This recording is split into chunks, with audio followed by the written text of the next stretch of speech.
അതുകൊണ്ടാണ് ഭാര്യ ഭർത്താക്കന്മാര് തമ്മിൽ വഴക്കുണ്ടാകുമ്പോൾ ചിലർ പറയും ഇതെന്റെ തലവിധിയാണ്. എത്രയോ കല്യാണാലോചനകൾ എനിക്ക് വന്നതാണ്, എല്ലാം പോയി ഇയാളെ തന്നെ കെട്ടേണ്ടി വന്നല്ലോ എന്ന് വഴക്കുണ്ടാക്കുമ്പോൾ പറയും ഇതൊക്കെ എന്റെ തലവിധിയാണ്. പറഞ്ഞിട്ട് കാര്യമില്ല. ഒരർത്ഥത്തിൽ ഇതൊരു തലവിധി തന്നെയാണ്. ഇതൊരു തലയിലെ വരയാണ്.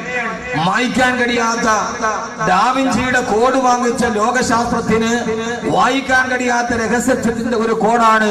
4-ാം മാസത്തിൽ അള്ളാഹു ഒരു മനുഷ്യന്റെ വിധിയിൽ തീരുമാനിച്ചു വെച്ച കാര്യങ്ങൾ.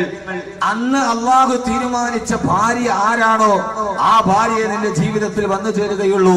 അന്ന് തീരുമാനിച്ച ഭർത്താവ് ആരാണോ ആ ഭർത്താവെ നിന്റെ ജീവിതത്തിൽ 10-20 വർഷം കാലത്തിന്റെ ഗതിവിഗതികളുടെ പ്രവാഹത്തിന്റെ ഉള്ളിൽ വന്നു ചേരുന്നത് അള്ളാഹു തീരുമാനിച്ചത്.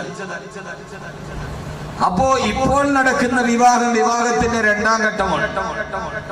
2-ാം ഘട്ടം എന്ന് പറഞ്ഞാൽ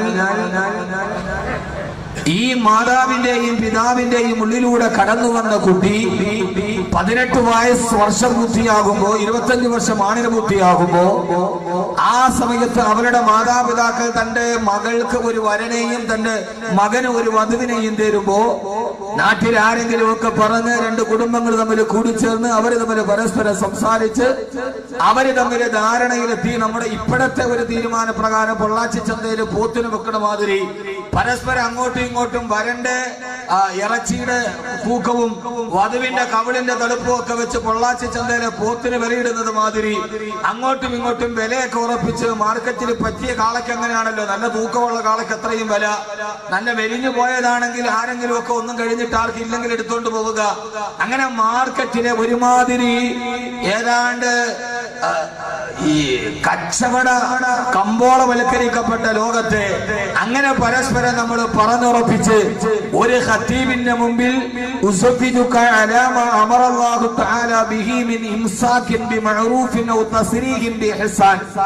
ഇന്ന് 15 പ്രാവശ്യം വാക്ക് ഇവിടെ പറഞ്ഞിട്ടുണ്ട്. പറഞ്ഞില്ലേ?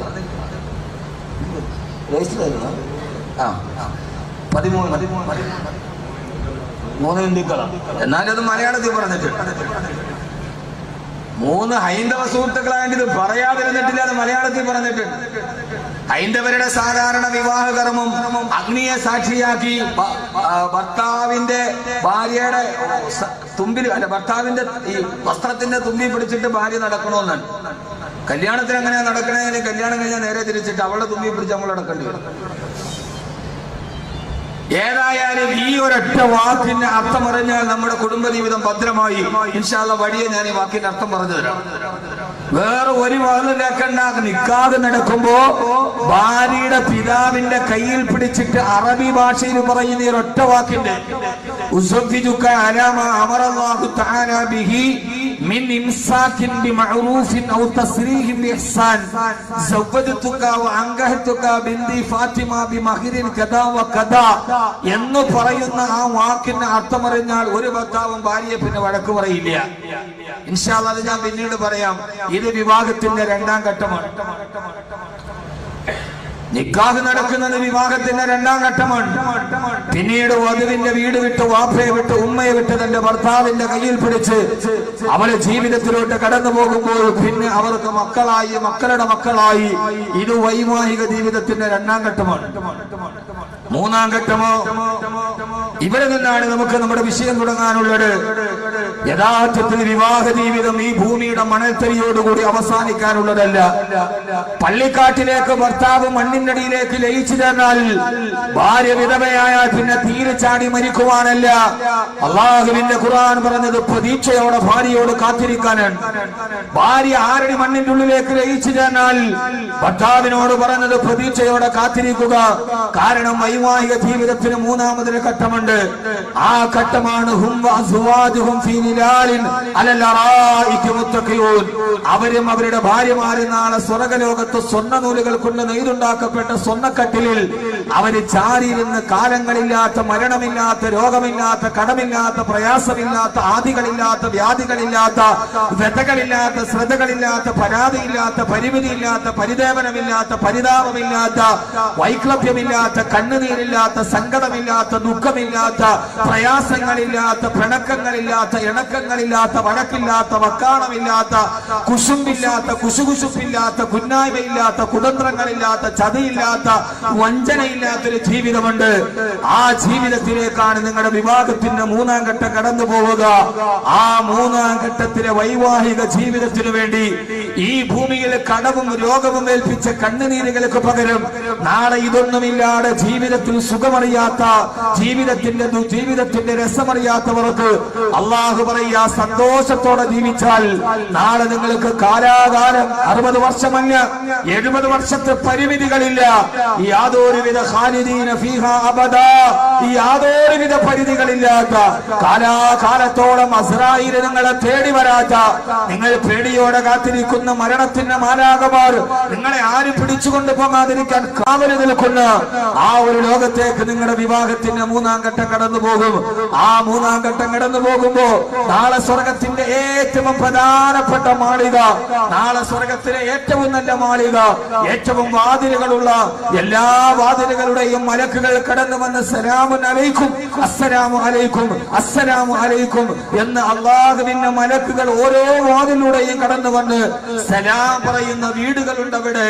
ആ വീടുകൾ ആർക്കാണ് എന്ന് ചോദിച്ചപ്പോ അള്ളാഹുവിന്റെ ഖുർആൻ പറഞ്ഞത് ലോകത്തിലെ സ്വർഗലോകത്തിലെ ഏറ്റവും സുന്ദരമായ വീടാർക്കാ?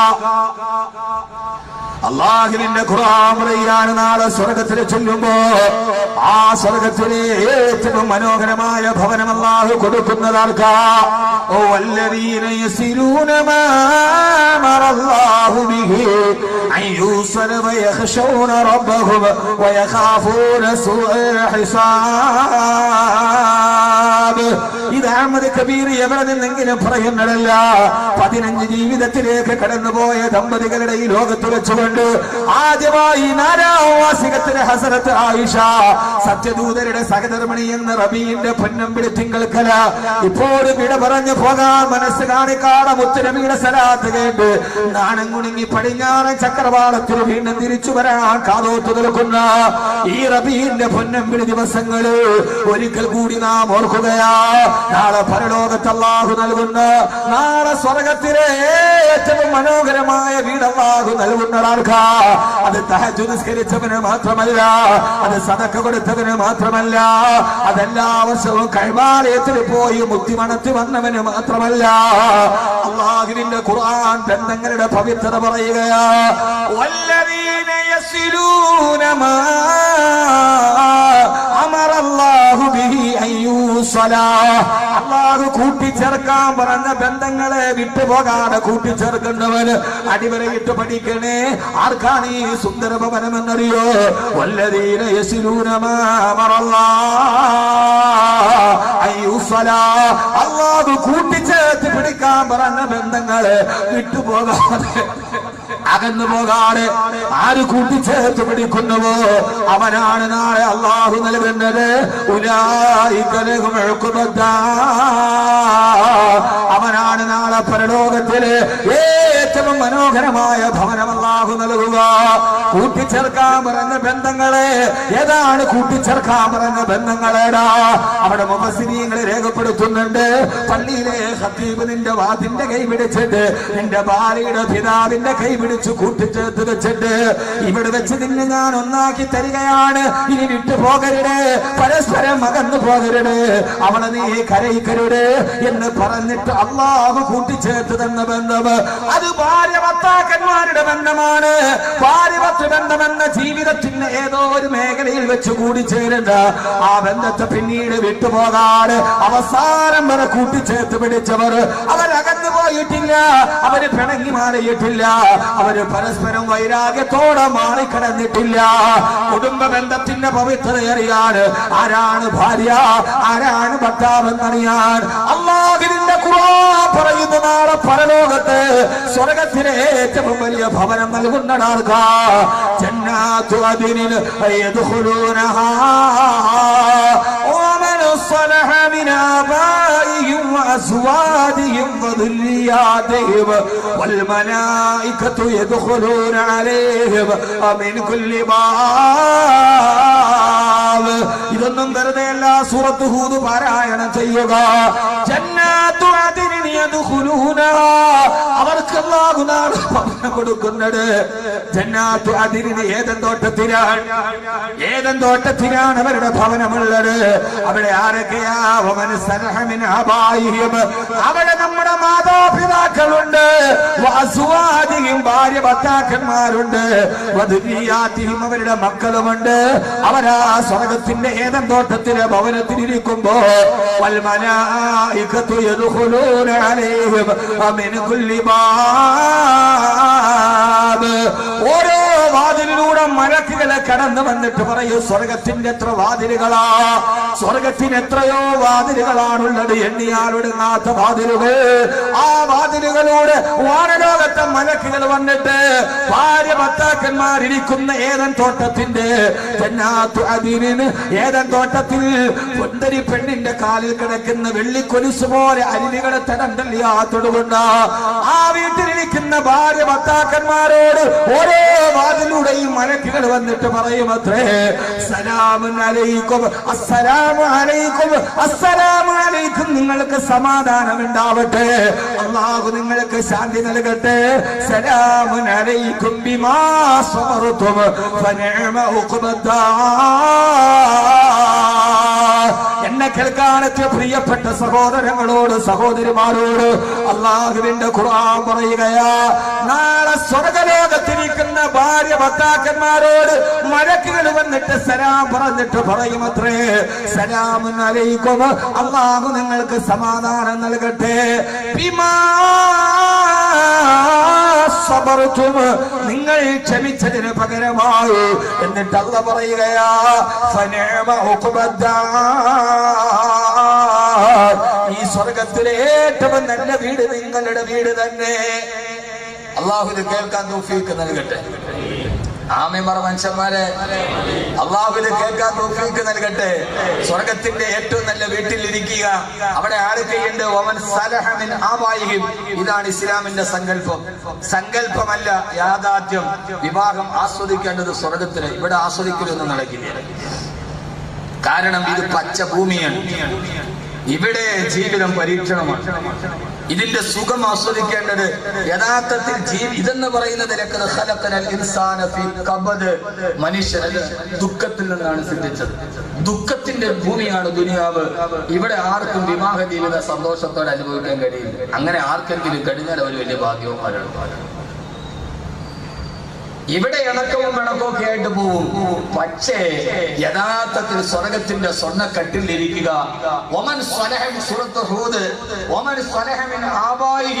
നിങ്ങളുടെ സ്വാലിഹീങ്ങളായ മാതാപിതാക്കൾ, നിങ്ങളുടെ ഭാര്യ ഭർത്താക്കന്മാർ, നിങ്ങളുടെ മക്കൾ ഒക്കെ ഇരിക്കുമ്പോ ജന്നാത്തു അദ്നിൻ യദ്ഖുലൂനഹാ, ആ സ്വർഗത്തിൽ ഇരിക്കുമ്പോൾ വൽ മലായികത്തു യദ്ഖുലൂന അലൈഹിം മിൻ കുല്ലി ബാബ്, സ്വർഗത്തിന്റെ ഓരോ വാതിലൂടെ മലക്കുകൾ വന്നിട്ട് പറയും, സലാമുൻ അലൈക്കും, സലാമുൻ അലൈക്കും, അസ്സലാമു അലൈക്കും, അസ്സലാമു അലൈക്കും, അല്ലാഹു നിങ്ങൾക്ക് സമാധാനം നൽകട്ടെ, സന്തോഷം നൽകട്ടെ. എന്നിട്ട് പറയാണ്, ഫനിഅമ ഉഖ്ബദ്ദാർ, നാളെ പരലോകത്തിന്റെ വീടാണ് ഏറ്റവും നല്ല വീട് എന്ന് അല്ലാഹുവിന്റെ ഖുർആൻ. അല്ലാഹു നമുക്ക് അങ്ങനെ കേൾക്കാൻ തൗഫീഖ് നൽകട്ടെ. ആമീൻ പറഞ്ഞാൽ മാത്രം പോരാ. നാളെ മാതാപിതാക്കളോടും ഭാര്യയോടും മക്കളോടും ഒത്തും സ്വർഗത്തിന് ആ കട്ടിൽ അങ്ങനെ ചാരി സുഖമായിട്ടിരുന്ന് മലക്കുകളുടെ ഈ വാക്ക് കേൾക്കണമെന്ന് ആഗ്രഹമുള്ളതൊക്കെ ഒന്ന് കൈപൊക്കി നോക്കട്ടെ. ഇപ്പൊ ഞാനൊരു പരിപാടി പറഞ്ഞുതരാം. കൈയുള്ളവരൊക്കെ താഴ്ത്തി. ജീവിതത്തിൽ എന്ത് വന്നാലും ക്ഷമിക്കാൻ കഴിവുള്ളവരെന്നോട് കൈപൊക്കി. ക്ഷമിക്കാൻ കഴിവുള്ളവർ മാത്രം. നമ്മുടെ പെണ്ണുങ്ങൾ വലിയ ഭാഗ്യവന്മാര്, വലിയ ഭാഗ്യവതികളാണ്. ഇപ്പൊ എവിടെ കുടുംബജീവിതത്തിൽ പ്രശ്നം ഉണ്ടാകുക? ഇവിടെ അല്ലാഹുവിന്റെ ഖുർആൻ പറഞ്ഞ ഒരേ ഒരു നിബന്ധന,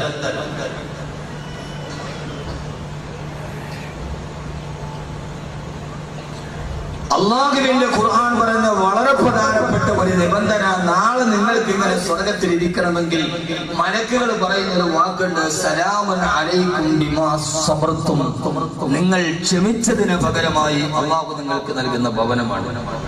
നാളെ ഇങ്ങനെ ഇരിക്കണമെങ്കിൽ ഏറ്റവും പ്രധാനപ്പെട്ട ഒരു കാര്യം ക്ഷമയാണ്. അത് ഭാര്യയ്ക്കുണ്ടാവണം, ഭർത്താവിനുണ്ടാവണം. ഇതില്ലെങ്കിൽ പിന്നെ ഈ വിഷയം കേട്ടിട്ട് തന്നെ കാര്യമില്ല.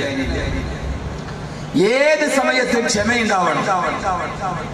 ആദരവായ പ്രവാചകൻ നബി മുഹമ്മദ് മുസ്തഫ സല്ലല്ലാഹു അലൈഹി വസല്ലം പറയുകയാ, അല്ലാഹുവിന്റെ ഖുർആൻ ഓതിയിട്ട് നാളെ മലക്കുകൾ വന്ന നാളെ ഭാര്യ ഭർത്താക്കന്മാരോട് പറയുന്നത് സലാമുൻ അലൈക്കും ബിമാ സബർതും ഫനിഅമ ഉഖബദ്ദാർ. നിങ്ങളുടെ ജീവിതത്തിൽ വന്ന എല്ലാ പ്രശ്നങ്ങളെയും ക്ഷമയോടെ നിങ്ങളെ തരണം ചെയ്തതിന് അള്ളാഹു നിങ്ങൾക്ക് നൽകിയ പ്രതിഫലമാണിതെന്ന് അള്ളാഹുവിന്റെ മലക്കുകൾ നാളെ വന്നവരോട് പറയുമെന്ന് അള്ളാഹുവിന്റെ വിശുദ്ധ ഖുർആൻ. അതുകൊണ്ട് ആദ്യം വേണ്ടത് ക്ഷമയാണ്. ജീവിത ക്ഷമ എന്ന 2 അക്ഷരത്തിന്റെ മുകളിലാണ് കുടുംബജീവിതം മുന്നോട്ട് പോവുക. എന്നാലേ നമുക്കങ്ങനെ ആവാൻ കഴിയുകയുള്ളൂ. ആദ്യമായി വിവാഹം കഴിഞ്ഞ ഭാര്യ ഭർത്താക്കന്മാരോട് അള്ളാഹു തന്നെ പറഞ്ഞത്, ആദ്യം വിവാഹം കഴിഞ്ഞ ഭാര്യ ഭർത്താക്കന്മാർ ആദം നബി ഹവ്വാ ബീവിമാ, അവരുടെ വിവാഹത്തിന് കാർമികത്വം വഹിച്ചത് മലക്കുകൾ പടച്ചറപ്പുമാ. ആ വിവാഹം കഴിഞ്ഞ ഉടനെ, ആദ്യം വിവാഹം കഴിഞ്ഞ ഉടനെ അല്ലാഹു സുബ്ഹാനഹു വ തആല വിവാഹം കഴിഞ്ഞ നവദമ്പതികളോട് ആദം നബിയോടും ഹവ്വാ ബീവിയോടും അല്ലാഹു പറഞ്ഞ നിർദ്ദേശം ഏതെന്നറിയോ?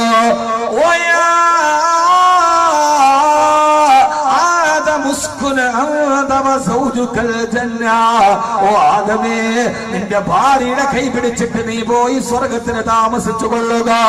ഇതൊക്കെ നമ്മൾ മറന്നുപോയ ബാലപാഠങ്ങളാണ്.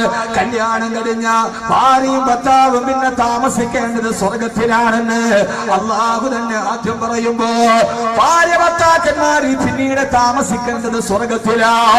എന്റെ പ്രിയപ്പെട്ട സഹോദരങ്ങളെ, നമ്മളൊന്ന് ചിന്തിച്ചു നോക്കുക. സ്വർഗമെന്ന് പറഞ്ഞാൽ അതിന് ആഡംബരത്തിന്റെ സ്വർഗമെന്ന് അതിന് അർത്ഥമില്ല. കോൺക്രീറ്റ് സൗധത്തിന് രാജകീയ നൗകയിലേറിയുണ്ട്. ഒരു കൊതുകിന് പോലെ കടന്നു വരാത്ത ശീതീകരിച്ച റൂമിൽ കിടക്കണമെന്ന് നിർബന്ധമില്ല. പിന്നെയോ ഭാര്യ ഭർത്താക്കന്മാർ എവിടെ താമസിക്കുന്നുവോ അത് അഴീക്കോട് കടപ്പുറത്ത് ചാളച്ചടി ചാരി വെച്ചിട്ട് ഓലക്കാട് കൊണ്ടും മറച്ചുണ്ടാക്കിയ വേലിയേറ്റം വന്നാൽ കടലെടുത്തിട്ട് കവർന്നു പോകുന്ന മണൽത്തരിയുടെ മുകളിൽ വെറും ഓലപ്പായ വിരിച്ചിട്ട് കിടക്കുന്ന കുടിലാകട്ടെ, ആ കുടിലിലേക്കാണ് വിവാഹം കഴിഞ്ഞിട്ട് മാരിയും ഭർത്താവ് പോയത്. എവിടെയാണോ മാരിയും ഭർത്താവ് താമസിക്കുന്നത് അവിടമാണ് സ്വർഗമാകേണ്ടത്.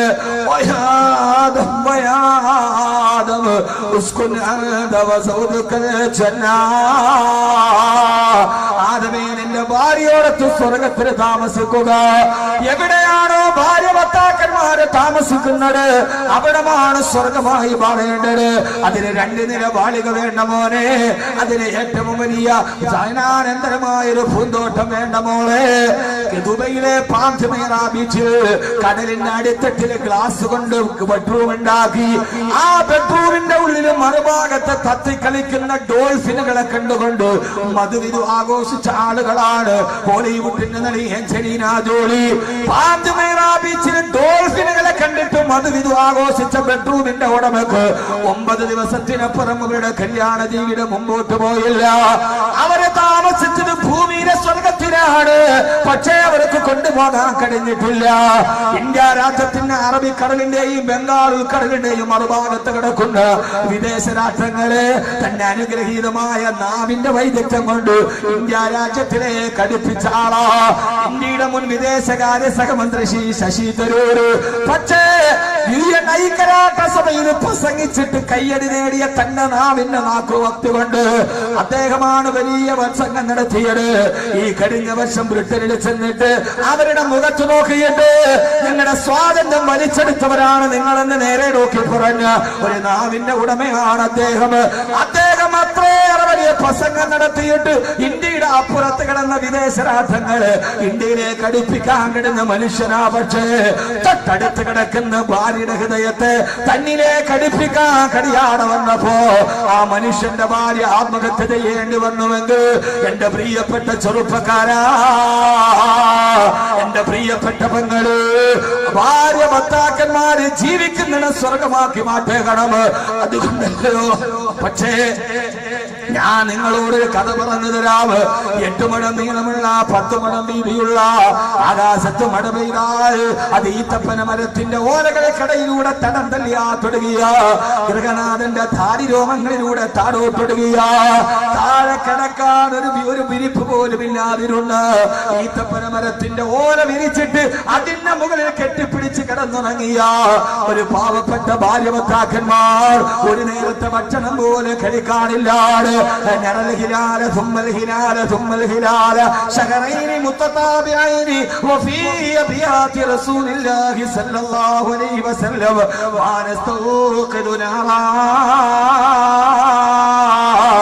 ഞങ്ങളുടെ വീട്ടിൽ 3 മാസത്തോളം അടുപ്പിന് തീ പുകയാത്ത ദിനരാത്രങ്ങൾ കടന്നു പോയിട്ടുണ്ട്. ഭാര്യയോട് ചോദിച്ചു, അന്നെങ്ങനെയാണ് നിങ്ങൾ വിശപ്പടക്കിയത്? 2 കറുത്ത സാധനങ്ങൾ കൊണ്ട്, ഒന്ന് കറുത്ത ഈത്തപ്പഴം, പിന്നെ ആ ഈത്തപ്പഴം ഇട്ടുവെച്ച വെള്ളം.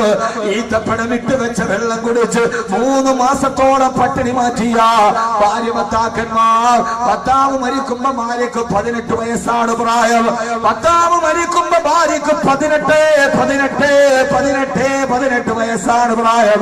ഭർത്താവിനെ കബറടക്കിയിട്ട് കൂട്ടുകാരെ വീട്ടിലേക്ക് വരുമ്പോ തന്റെ ഭർത്താവ് നഷ്ടപ്പെട്ട ദുഃഖത്തോട് പൊട്ടിക്കരയുന്ന ഭാര്യയോട് കൊണ്ട് 8 മുഴം നീളമുള്ള ചോദിക്കുന്ന കൂരയിൽ ഇരുന്നിട്ട് പൊട്ടിക്കരയുന്ന ഭാര്യയോട് കൂട്ടുകാര് ചോദിച്ചു, അത്രേ നിങ്ങളുടെ ഭർത്താവിനെ കുറിച്ചുള്ള നിങ്ങളുടെ അഭിപ്രായം എന്താ? ആ സമയത്താണ് പൊട്ടിക്കരച്ചിലിന്റെ ഇടയിൽ, ജീവിതത്തിന്റെ വടിയാത്രയിൽ ഒറ്റക്കായി പോയ ഗദ്ഗതത്തിന്റെ ഇടയിൽ കൂട്ടുകാരോട് പറഞ്ഞത്, എന്റെ ഭർത്താവാണെന്നറിയോ? കാന ഖുലുഖുൽ ഖുർആൻ. എന്റെ ഭർത്താവ് ഖുർആൻ പറഞ്ഞ ഭർത്താവായിരുന്നു.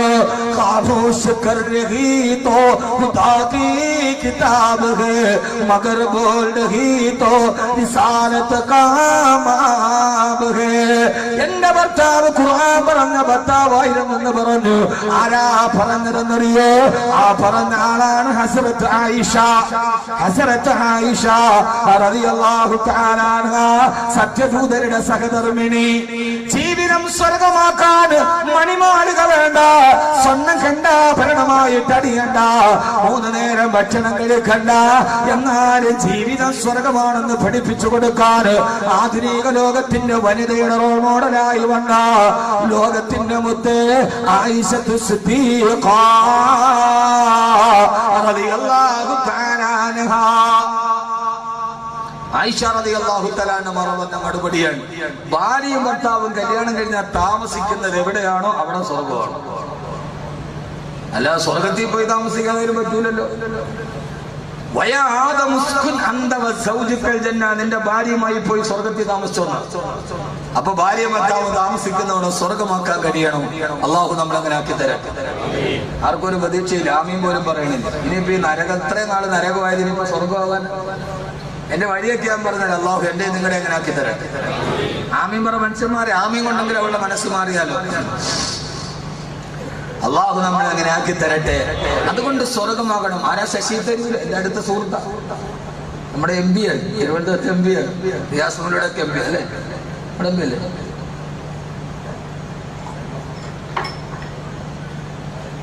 നിങ്ങളുടെ നാടുമില്ല അവിടെ? ഞങ്ങളുടെ സമ്പത്തല്ലേ, സമ്പത്താണ്. എന്റെ അടുത്ത സുഹൃത്താണ്, ഞങ്ങൾ തമ്മിൽ സംസാരിക്കാറൊക്കെ ഉണ്ട്.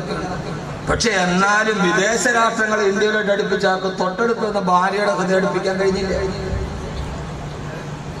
പക്ഷെ എന്നാൽ മുഴു പട്ടിണിയായിട്ടും മാറി ഉടുക്കാൻ ഒരു വസ്ത്രമില്ലാതിരുന്നിട്ടും ഭർത്താവ് മരിച്ചപ്പോൾ സംതൃപ്തിയോടെ മറുപടി പറയുന്ന ഒരു ഭാര്യയെ സിദ്ധിച്ചെടുക്കാൻ ഹബീബായ നബി മുഹമ്മദ് മുസ്തഫ, ഹബീബായ നബി മുഹമ്മദ് മുസ്തഫ. സലാത്ത് പറഞ്ഞ വിഷയം പറയില്ല, ഞാൻ നിർത്തും. 11:30 വരെ വാതു പറയും. അത് പറഞ്ഞ കാര്യം എന്ത് വിഷയമാണേലും ശരി. ഇന്ന് പറയാൻ നമ്മൾ ഇന്നലെ പറഞ്ഞിട്ടുണ്ടെന്ന് ഞാൻ അറിഞ്ഞു. 1:30 മണി വരെ ഇന്നലെ ഞാൻ വിളിക്കുന്നുണ്ട് കുമ്മനത്തെ. തുടക്കമായതുകൊണ്ടാണ്, കുറച്ച് കഴിയുമ്പോൾ നിർത്തിക്കോളും. 1:30 വരെയൊക്കെ ഇന്നലെ വാതു പറഞ്ഞു. ഞാൻ കുമ്മനത്തെ വിളിക്കുന്നുണ്ട്, എൻ്റെ അടുത്ത സുഹൃത്താ, നല്ല ആളാ. അള്ളാഹു ആഫിയത്ത് കൊടുക്കട്ടെ. അത് തുടങ്ങിയതല്ലോ, അതുകൊണ്ടാണ്. കുറച്ച് കഴിയുമ്പോൾ 12 മണിക്കൊക്കെ വാച്ച് ചെയ്ത് നോക്കിക്കോളും. ഞാൻ 5 മണി വരെയൊക്കെ വാതു പറഞ്ഞിട്ട്, അടിമാലിയിൽ വാതു പറഞ്ഞിട്ട് സ്റ്റേജിൽ നിന്ന് അറിയുമ്പോൾ സുബൈക്ക് വാങ്ങൂല. 7.5 മണിക്കൂർ വാതു പറഞ്ഞിട്ട് തൂക്കുപാലത്ത് വരെയും.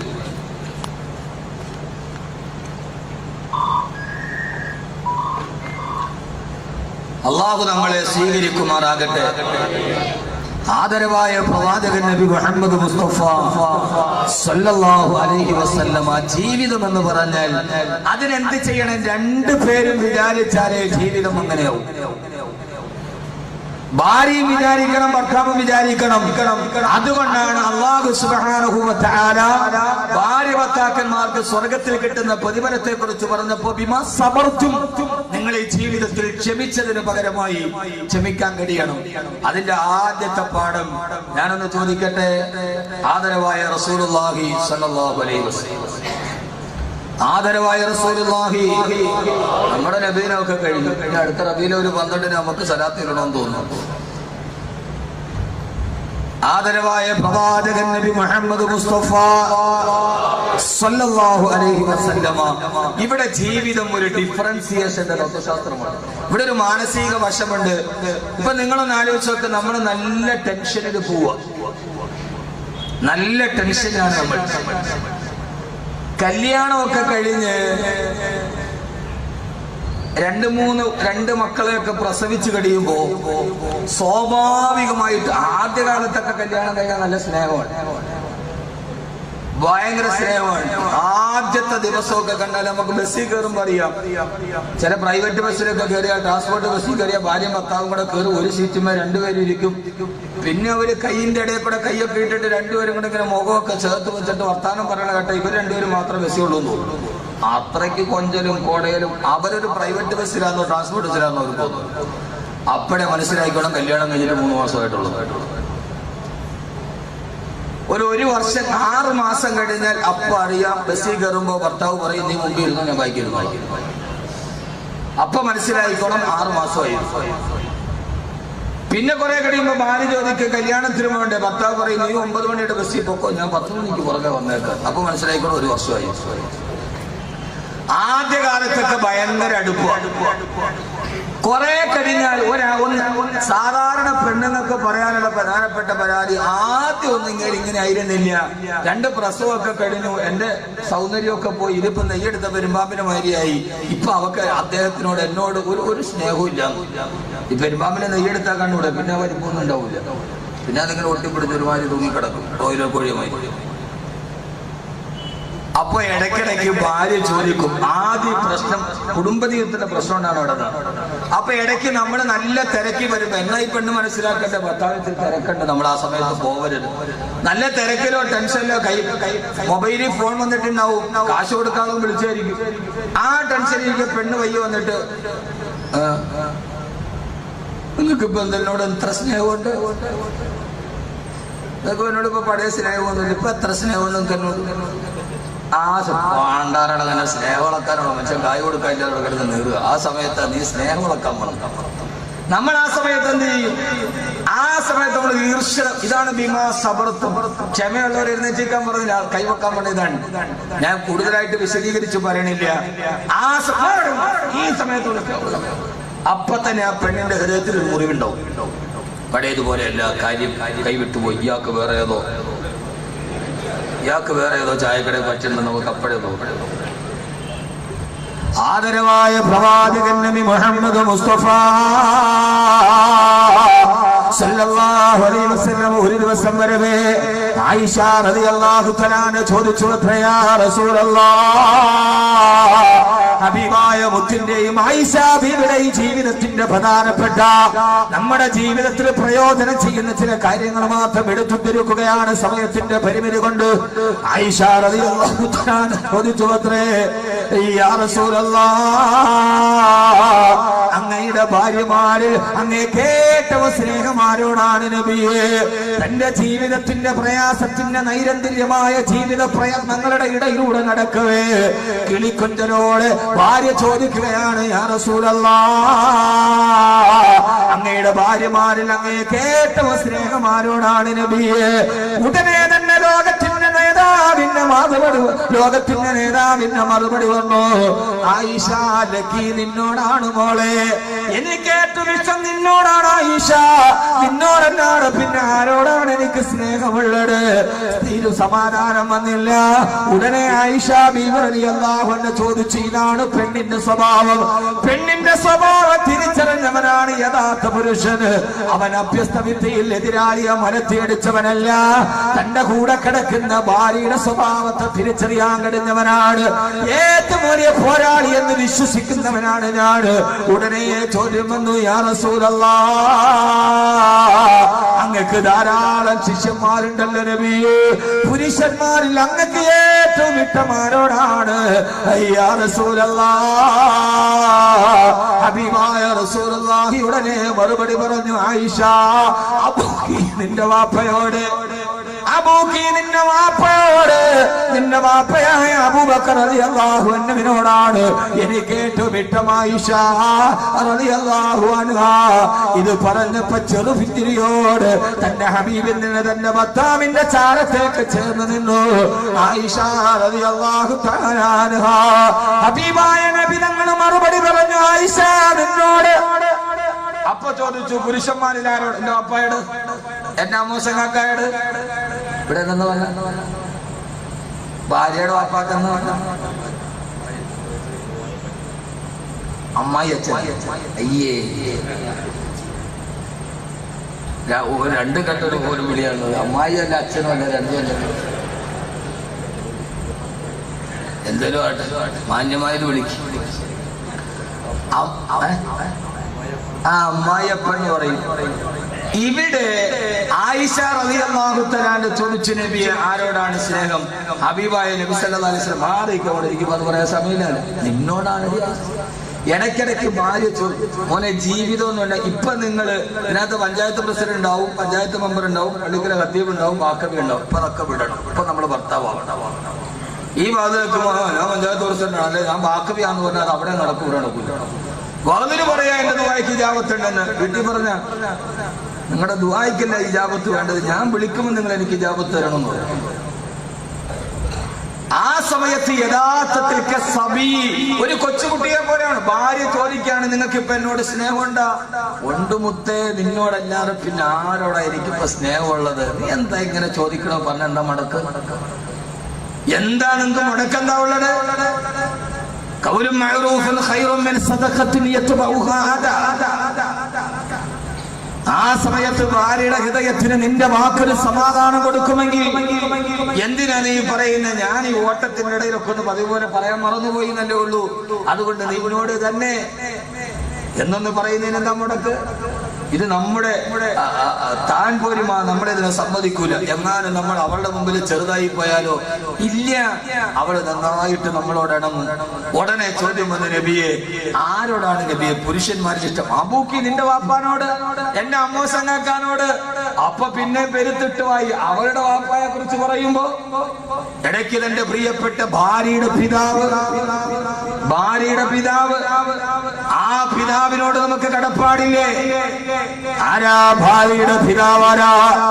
ഇവിടെ വിവാഹം കഴിച്ച ഓരോരുത്തരോട് ഞാൻ ഈ വാക്കോർമ്മിപ്പിക്കുകയാ. ആരാ ഭാര്യയുടെ പിതാവാരാ? നിങ്ങളൊക്കെ ജീവിതത്തിന്റെ പുറകിലോട്ട് നടക്കുക. നമ്മൾ വിവാഹം കഴിക്കുന്ന നേരം പള്ളിയിലെ ഇമാമിനെ സാക്ഷി നിർത്തിയിട്ട് നിക്കാഹ് നടത്തുമ്പോ നിക്കാഹ് നടത്തുന്ന കർമ്മിയായ ഇമാമ് തന്റെ ഭാര്യയുടെ പിതാവിന്റെ കൈ പിടിച്ചു നമ്മുടെ കയ്യിലേക്ക് ഇങ്ങനെ ചേർത്ത് പിടിച്ചിട്ടാണ് പറഞ്ഞു തരിക,